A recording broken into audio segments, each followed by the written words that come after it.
Hi everyone, today we're going to draw our own colour monster. You're going to need a black pen to begin with.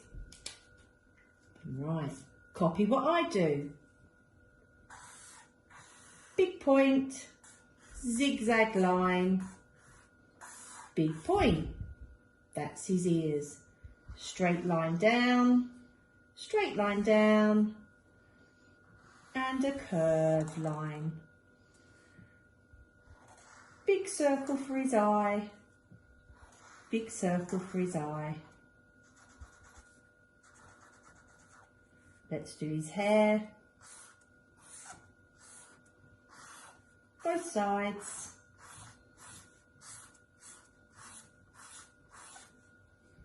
Don't forget his teeth. Now his body. Zigzag line down, zigzag line across, and a zigzag line down to join up.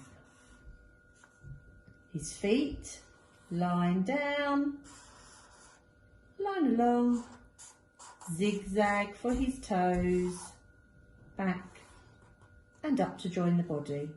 Same the other side, line down, across, zigzag for his toes, along and up. Now we need to do his arms.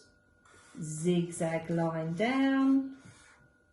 Remember to do some fingers and join to the body. Same the other side. Zigzag line down. Remember his fingers up to join the body. You can choose any colour to colour your colour monster. This is what I've done. Have fun!